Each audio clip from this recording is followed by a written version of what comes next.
محمد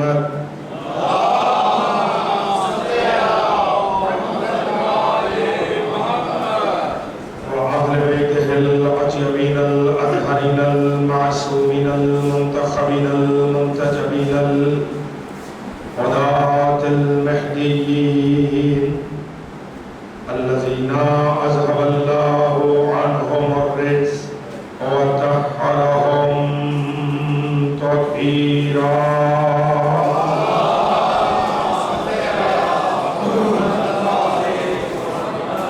واللعنة الدائمة الباقية على أعدائهم ومنكري فضائلهم وغاصب حقوقهم أجمعين. أما بعد فقد قال حق سبحانه وتعالى في القرآن الكريم وقوله الحق وهو أصدق القائلين. بسم الله الرحمن الرحيم. هنالك الولاية لله الحق. صلوات بلند آواز.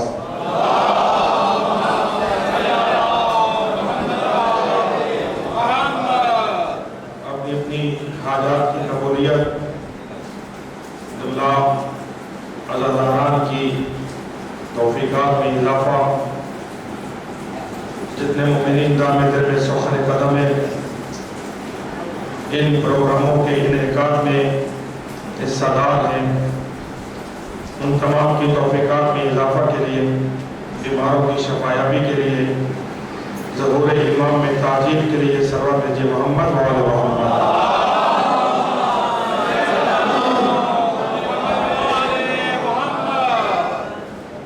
پوری توجہ کے ساتھ مل کے بلند آواز سے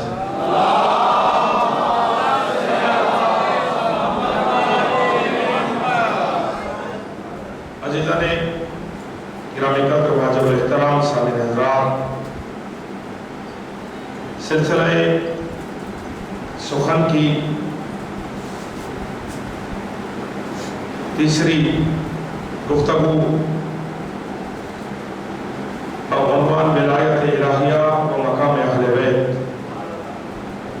سماعتوں کے لیے ہدیہ کرنے کی سعادت حاصل ہو رہی ہے۔ اس عنوان پر گفتگو کرتے ہوئے جس آیہ مبارکہ کو سرنامہ کلام میں تلاوت کرنے کا شرف حاصل کیا گیا ہے وہ سورہ الکہف کی آیت نمبر 44 ہے، جس میں خالق اکبر نے واضح لفظوں میں یہ ارشاد فرمایا کہ حاکمیت، حکمرانی، قولیت، ولایت، حکومت کا حقدار فقط اللہ ہے۔ سبحان اللہ، سبحان اللہ۔ اس عنوان پر لب کشائی کرتے ہوئے تعلیمانہ انداز میں آپ کی خدمت میں کل کی گفتگو یہاں تک پہنچی کہ وہ کائنات کا ایسا حاکم ہے کہ وہ اپنی حکومت چلانے میں، اپنی حکومت کی بقا میں، اپنی حکومت کے حصول میں کسی کا محتاج نہیں ہے۔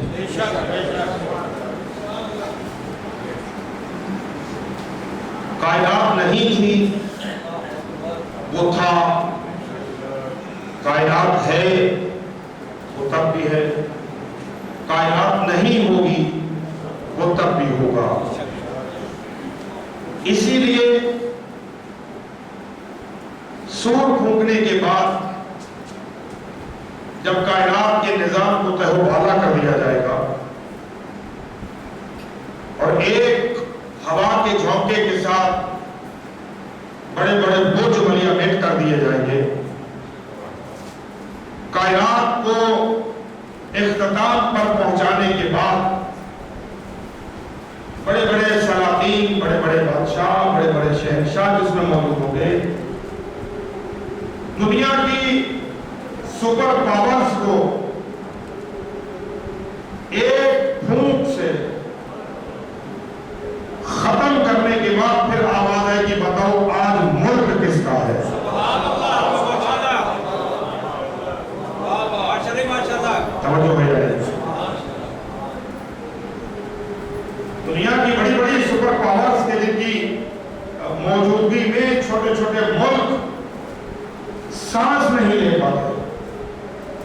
وہ ممالک اپنی بقا کے حصول کے لیے مجبور ہیں کہ ان بڑی بڑی سپر پاورز کی بائیعات کریں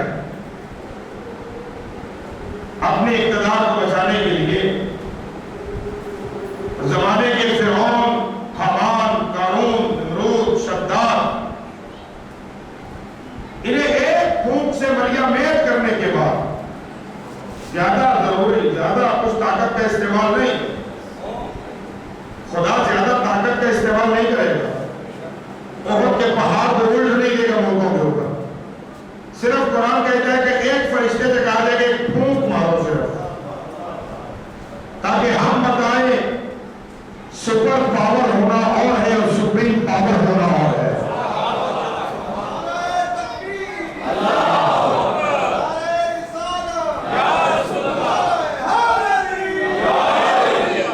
اور تمام کی تمام اس کائنات کو جب زمین و آسمان ختم ہو جائیں گے، قرآن کہتا ہے کہ یہ پہاڑ، بڑے بڑے پہاڑ روئی کی مانند فضا میں اڑتے ہوئے دکھائی دیں گے.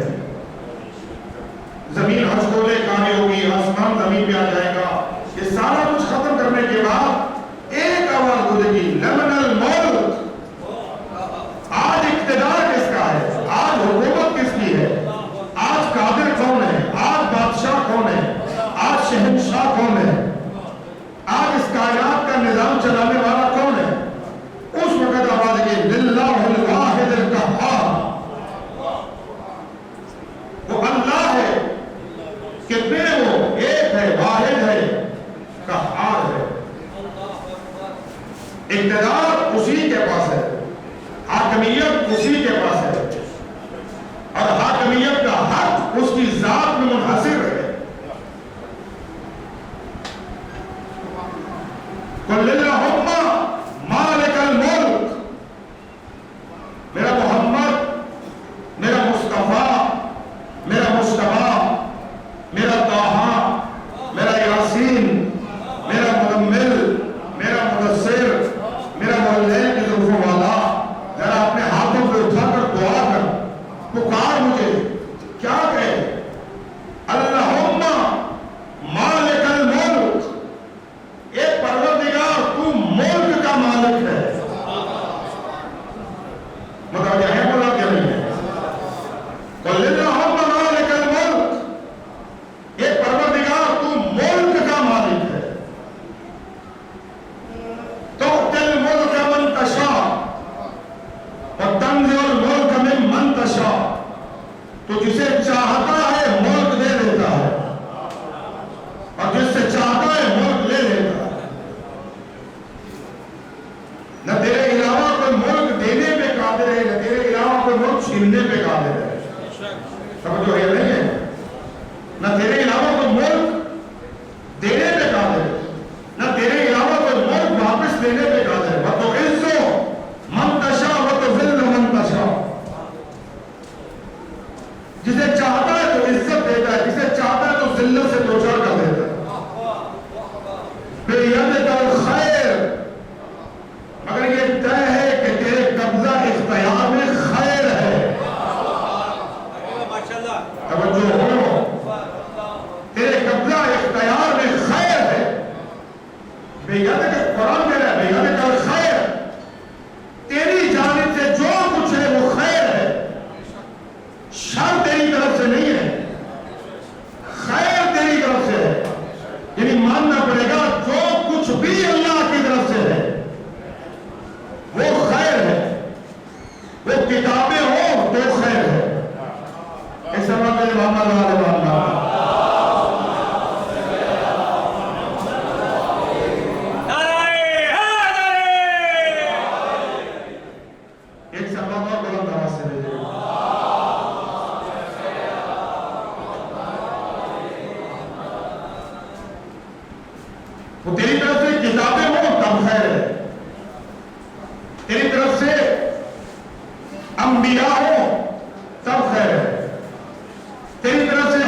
ایک نبی اپنے گدھے پہ سوار ہو کے جا رہا ہے.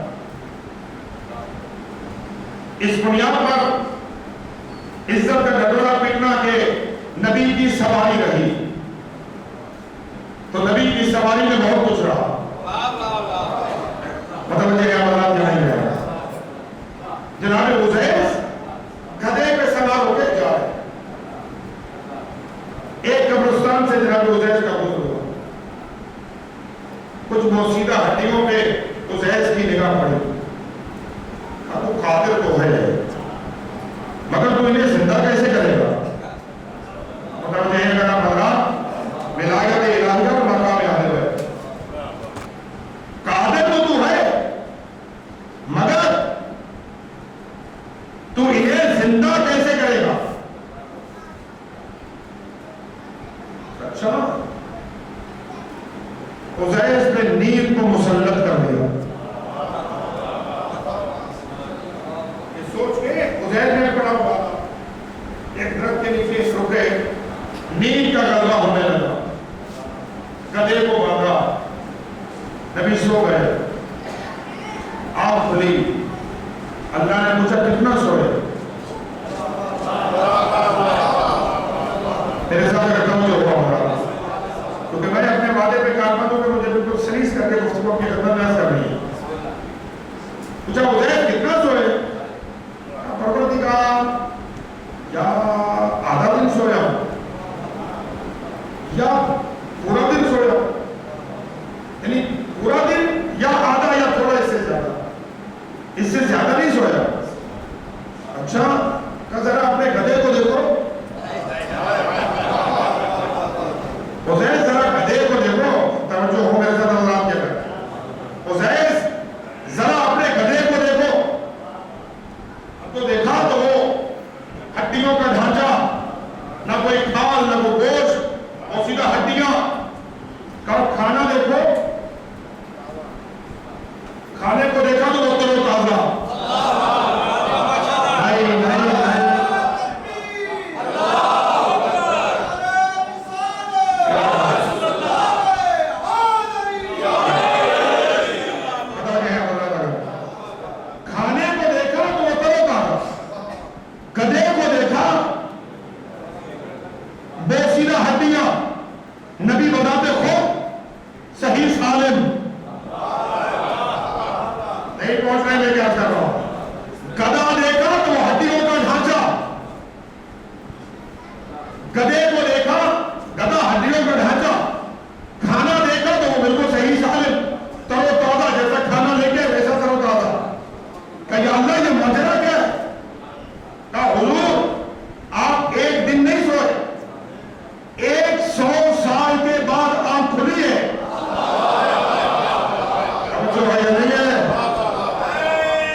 ہو گیا، کھانا بھی سرانے پڑا رہا، مگر کھانا نبی کا تر و تازہ رہا، مگر گدھا ہڈیوں کا ڈھانچہ بن گیا۔ کہ یہی تمہیں سمجھانا چاہتا ہوں، چونکہ کھانا بننا تھا نبی کے جسم کا جز۔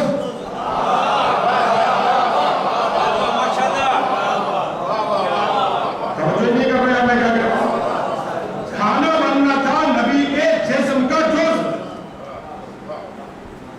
لہذا خیرت الہیہ نے گوارا نہ کیا کہ جو نبی کے جسم کا جز بننے والا ہے اسے بوسیدہ کیا جائے، لہذا اسے تر و تازہ رکھا۔ بابا جو کھانا عزیز کا جز بننے والا ہو، جب اللہ اسے بوسیدہ نہیں ہونے دیتا تو جنہیں محمد نے کہا کہ میرے اجزاء ہیں،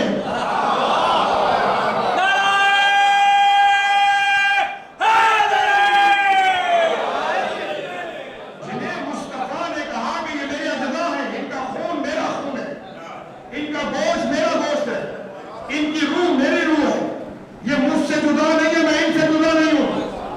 تو جب عزیز کا کھانا بوسیدہ نہیں ہو سکتا تو پھر محمد کا جو کربلا میں دفن ہے وہ بوسیدہ کیسے ہو گیا؟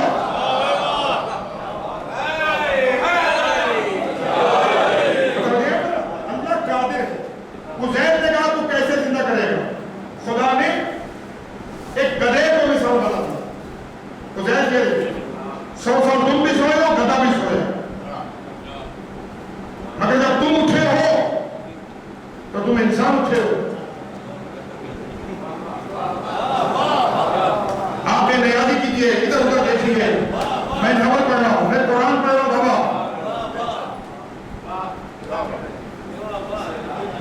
آپ اس لیے کچھ نہیں سکتا کہ مجھ سے سارے زیادہ عزت دار بیٹھے ہیں۔ یہ کسی اور جگہ بھی اس طرح کا معاملہ ہوتا تو پھر میں دیکھتا کہ میں اس طرح کرتا کیسے۔ متوجہ ہے آپ حضرت نہیں ہے؟ قرآن نے عزیز کے لیے اس کے گدھے کو مثال بنایا، مگر ظرف کی اہلیت تھی کہ گدھا نبی کے زیر استعمال رہا، مگر ظرف کی اہلیت اسے گدھے سے آگے نہ لے کے جا سکی۔ وہ نبی کی بارگاہ میں رہ کے بھی گدھا ہی رہا۔ معلوم یہ ہوا کہ صحبت ظرف کے مطابق اثر کرتی ہے، پاس بیٹھنا کافی نہیں ہے۔ تو عزیز کے لیے اس کا گدھا مثال بنا ہے کہ ہم قادر ہیں، کیسے ہم زندہ کریں گے۔ اسی سورہ بقرہ میں عزیز کے قصے کے ساتھ ایک خلیل اللہ جناب ابراہیم چلے، جناب ابراہیم کا پڑھے تو حضرت ابراہیم نے بھی کہا کیف تحیی الموتیٰ، پروردگار تو کیسے مردوں کو زندگی عطا کرے گا؟ اب اس کی ولایت کیا؟ جیسے ابراہیم نے کہا کیف تحیی الموتیٰ، تو مردوں کو زندگی کیسے دے گا؟ اللہ نے کہا کہ اولم تؤمن، میرا خلیل ہو کر ایمان نہیں ہے، میرا خلیل ہو کر بھی تو ایمان نہیں رکھتا۔ ابراہیم نے کہا ایمان ہے وَلَكِنْ لِيَطْمَئِنَّ قَلْبِي، مگر ایمان ہونے کے ساتھ ساتھ اطمینان قلب بھی تو چاہیے، میں اطمینان قلب چاہتا ہوں، پروردگار مجھے اطمینان قلب عطا کر۔ خلیل ہے، رسول ہے، نبی ہے، معمار کعبہ ہے، امامت کا عہدہ پاس ہے، اتنے عہدے رکھنے کے باوجود کہہ رہے کہ مجھے اطمینان قلب چاہیے۔ میرا ایمان تو ہے مگر اطمینان قلب چاہتا ہوں۔ اچھا اطمینان قلب چاہو؟ ارے یا علی تیری عظمتوں کے کیا کہہ رہے ہیں؟ ابراہیم نے کہا کہ میں ایمان رکھتا ہوں مگر اطمینان قلب چاہتا ہوں، میرے سامنے مردے کو زندہ کر تاکہ میں دیکھوں کہ تیری قدرت کیا ہے اور پھر مجھے اطمینان قلب حاصل ہو۔ علی فرماتے ہیں کہ اگر کائنات کے پردے ہٹائے جائیں اور یہ کائنات اپنے تمام تر اسرار کے ساتھ علی کے سامنے عیاں ہو جائے تو علی کے یقین میں ذرہ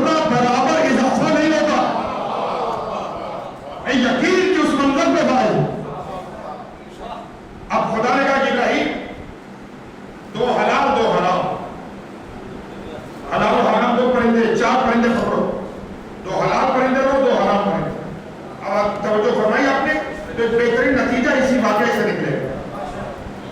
پروردگار لے لیجئے, سیدھا کر دو, ان کی چونچی اپنے پاس رکھو, باقی حلال و حرام ملا دو, قیمہ کود دو حلال حرام کا.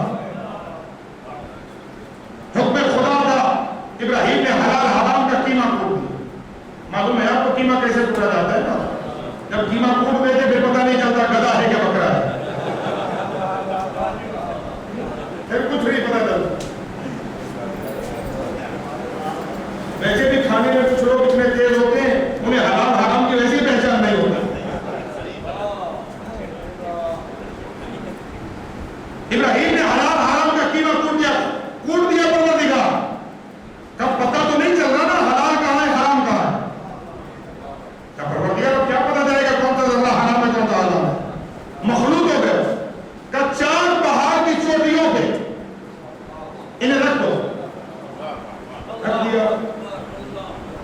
کب تیری مرضی ہے حلال کو بلا, تیری مرضی ہے حرام کو بلا.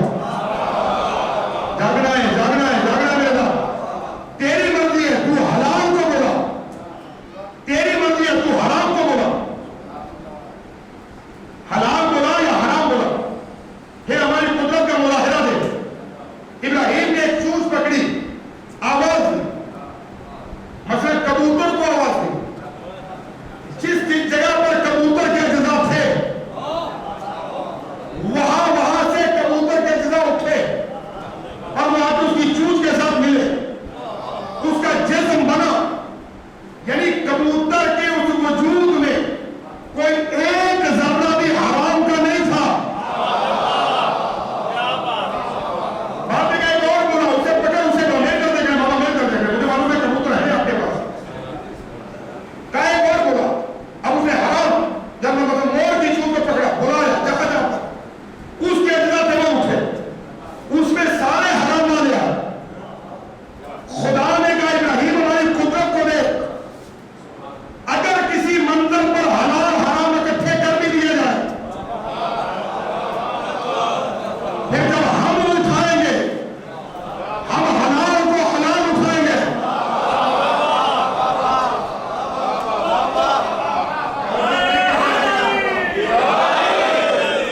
ہم حلال اٹھائیں گے تو حلال کو حلال اٹھائیں گے, حرام کو حرام اٹھائیں گے.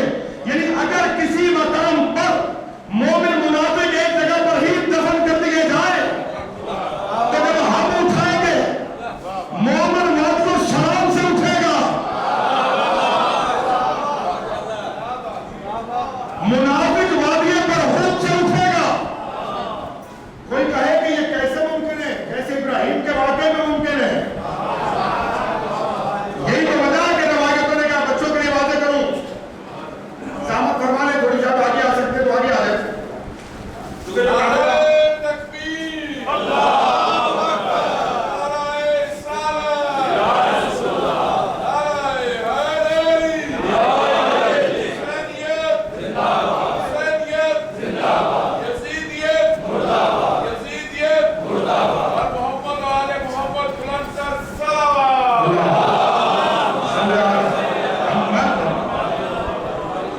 دنیا میں 2 وادی کا ہے, ایک وادی کا نام ہے وادی السلام, دوسری وادی کا نام ہے وادی برہوت. وادی السلام ہے علی کے قدموں میں. جو نجف کے ضائع بیٹھے ہیں وہ تو ماشاءاللہ زیارت کر رہے ہیں, باقیوں کو مولا جلد از جلد انشاءاللہ توفیق نصیب کرے. وادی السلام ہے بالکل نجف کے پہلو میں, یعنی مولا کے حرم سے آپ نکلے تو باب کوسی سے سیدھا راستہ وادی السلام کے اندر جاتا ہے. دنیا کا قدیم ترین قبرستان ہے, جس کے بارے میں روایت ہے کہ کم از کم 70,000 نبی اس قبرستان کے اندر دفن ہے. جناب ہود اور جناب صالح کا تو مقبرہ وہاں پر بنا ہوا. 70,000 یا بات کہتے ہیں 40, بات کہتے ہیں 70, 40,000 یا 70,000 نبی اس قبرستان کے اندر دفن ہے. کب دنیا کے اندر صاحب ایمان کہیں پہ نہیں مرے, فرشتے اس کی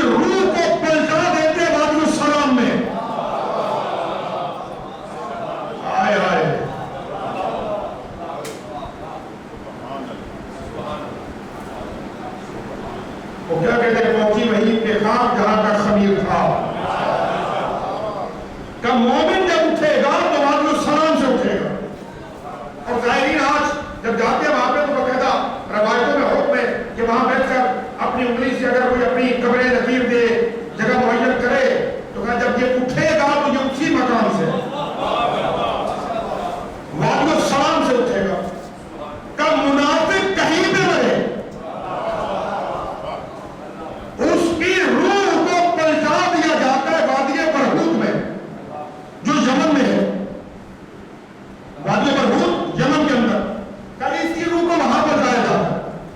یہی وجہ کہ جب ایک حکایت ملتی ہے کتابوں کے اندر وادی السلام کے بارے میں کہ ایک بہت بڑے نامی گرامی منافق کا جنازہ وادی السلام میں دفن کیا. وادی السلام میں تدفین کرنے کے بعد جب ایک دو دن کے بعد اس کی قبر پہ آئے اور آ کے زیارت پڑھی السلام علیکم یا اہل قبور اور اسے پکارا تو وادی السلام سے ایک قبر سے آواز آئی وہ یہاں نہیں ہے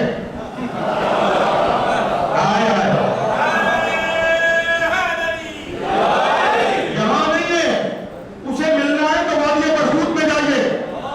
اس لیے کہ رات سے فرشتے اس کے جسد کو وہاں لے گئے. تو مومن کہیں پہ بھی لگے اس کی روح پلٹا دی جاتی وہاں. اب ابراہیم کے لیے وہ چاروں پرندے زندہ ہو گئے. ابراہیم پروردگار تیری قدرت پہ ایمان بھی آ گیا ہے اطمینان بھی ہو گیا ہے. تو مردوں کو ایسے زندگی عطا کرے گا تو مردوں کو ایسے زندہ کرے گا.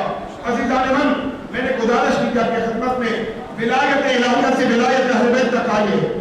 جو ولایت اس کے پاس ہے اس نے اپنی ولایت کو منتقل کیا اپنے رسول کی طرف اور اپنے برگزیدہ بندوں کی طرف. ابراہیم کے دور سے زمانہ چلا, علی کے دور میں زمانہ آ گیا. امیر مومنین کے ساتھ کمبر جا رہا کوفے کے شہر سے نکلے, علی ایک قبرستان سے گزرے, کمبر کی نگاہ کھوپڑی میں پڑی. کمبر نے وہ سوال علی پہ کیا جو ابراہیم نے اللہ پہ کیا. مجھے نہیں پتا کتنے دیر تک بات آئی کہ پتا نہیں آئی. کمبر نے علی سے وہی سوال کیا جو ابراہیم نے اللہ پہ کیا تھا اور کہا کہ مولا اللہ اس کھوپڑی کو زندہ کیسے کرے گا, آقا یہ کھوپڑی کیسے زندہ ہو. علی مولا فرماتے کمبر ایمان نہیں ہے, مولا ایمان ہے مگر اطمینان قلب چاہتا ہوں. سمجھو ہے یا نہیں ہے. مولا اطمینان تو ہے, اب ایمان ہے مگر اطمینان قلب کے لیے. اچھا اطمینان قلب چاہتے ہو, ذرا تیرے پہلو میں خنجر ہے اسے نکال. کمبر میں خنجر نکالا. امام فرماتے اس کی دھار کو آسمان کی طرف کر, دھار آسمان کی طرف. علی فرماتے آسمان کو دیکھ, میرا نام لے, ایک پرندے کو آواز دے.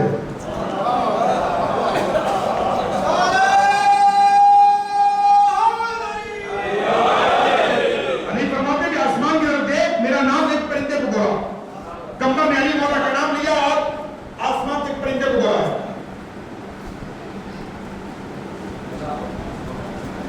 کتاب استقبال امام زمان اور ہماری ذمہ داریاں مولانا صادق حسن صاحب کی کتاب, انہوں نے اس واقعے کو نقل کی.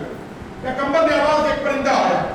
پرندے نے آ کے خنجر کی دھار پر اپنی گردن کو رکھا, اس نے حرکت کی اور سب دھار الگ ہو گئے, گرا نیچے. مولا فرماتے کمبر اسے اٹھا, دھار بھی اٹھا, چونچ بھی اٹھا, دونوں کو ملا کے میرا نام لے. توجہ نہیں ہے, توجہ نہیں ہے. میں ولایت اپنے حضرت نال کر رہا ہوں.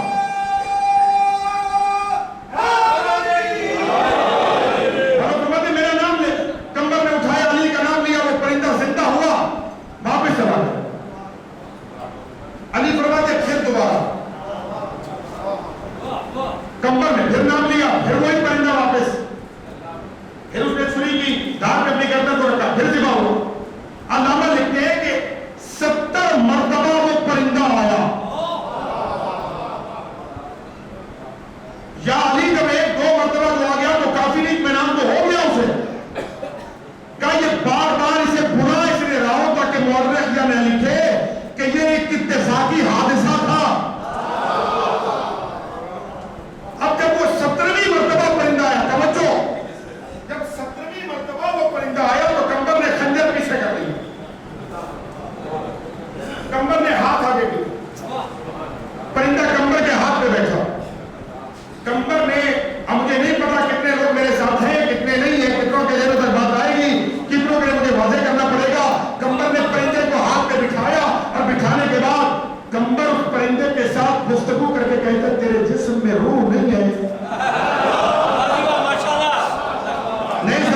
کائنات کے اختیارات کیا ہوں گے؟ توجہ ہے یا نہیں ہے؟ تو بس چونکہ گفتگو تیزی کے ساتھ آگے بڑھائی، پونا گھنٹہ تقریباً گزر گیا ہے. اللہ کی ولایت کیا ہے؟ خدا زندہ کرنے پہ قادر ہے، خدا مارنے پہ قادر ہے، خدا کسی ضعیف کی جوانی کو بدلنے پہ قادر ہے. اب میرے یہ بزرگان تشریف فرمائے، علماء سے جن کا تعلق ہے، آپ کے ہاں ایک عقیدہ ہے رجعت. مجھے یاد ہے اگر حافظہ کام کر رہا ہے تو 2005 میں جب میں اس مسجد میں آپ کی دعاؤں سے آیا تھا تو 8 ربیع الاول کو میں نے یہاں پر جشن سرکاری علم زمان سے گفتگو کرتے ہوئے کہا تھا کہ عقیدہ رجعت ہے. تو مجھے بزرگ نے کہا تھا مولوی صاحب یہ نیا عقیدہ کہاں سے نکلا؟ آج تک ہم نے یہ عقیدہ نہیں سنا. معصوم فرماتے کہ جو رجعت کا قائل نہیں ہے وہ شیعہ ہی نہیں ہے. جس کا رجعت پہ ایمان نہیں ہے مولا فرماتے وہ شیعہ نہیں ہے، ہمارا نہیں ہے. رجعت کیا ہے؟ پلٹنا، واپس آنا. کہا کہ جب 12واں ظہور کرے گا تو 12ویں کی حکومت میں 11 امام واپس آئیں گے. ابھی جزیات میں نہیں جا رہا ہوں، بس کلی چیزیں بیان کر رہا ہوں. 11 آئمہ کا زمانہ واپس آئے گا. بعد میں لکھا کہ اولو العزم انبیاء واپس آئیں گے. بعد میں لکھا کہ سارے نبیوں کا دور واپس آئے گا. یہ ہر ایک امام یا نبی جو بھی واپس آئے گا وہ حکومت کرے گا، مگر ان تمام کی حکومت، اللہ کرے جملہ پہنچ جائے اپنے ذہنوں تک، ان تمام کی حکومت پر جو حاکم ہوگا اسے مہدی زادہ کہیں گے.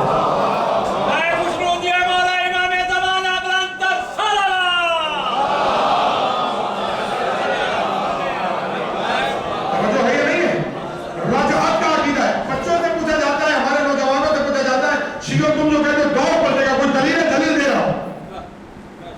جب میں نے کہا دو تین ملک کا منتشا، جسے چاہتا ہے وہ ملک دیتا، جس سے چاہتا ہے ملک لے لیتا. گھبراہ تو نہیں میں کیا بول رہا سامنے میں جو بیدار ہے وہ سلام علیہ محمد والے محمد.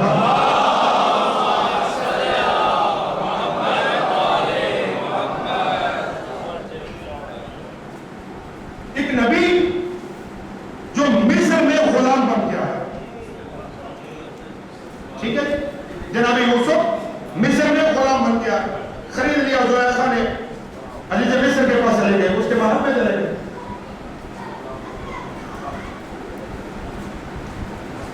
مگر چونکہ یوسف یہ جانتا تھا کہ میں عبد کس کا ہوں. بڑی پیاری بات، یا مجھے پڑھنے دیں بابا یا اپنی باتیں کر لیں. خدا کا واسطہ نے جب مجلس سے آیا نہ کرو تو یہ مجلس میں ہونے کا قدر یہ مطلب نہیں ہے کہ ذکر کا مذاق اڑایا جائے. میں ناول نہیں پڑھ رہا ہوں میرے بھائی، میں کہانیاں نہیں سنا رہا ہوں. آپ کا علم زیادہ ہوگا، آپ کا تقویٰ زیادہ ہوگا، سب چیزیں درست ہیں. مگر میں چونکہ محنت کرنے کا قائل ہوں، میں محنت کر کے پڑھتا ہوں. مجھے تکلیف ہوتی ہے جب میٹر ضائع ہو رہا ہے. ایک سمجھ لیجیے کہ محمد والے محمد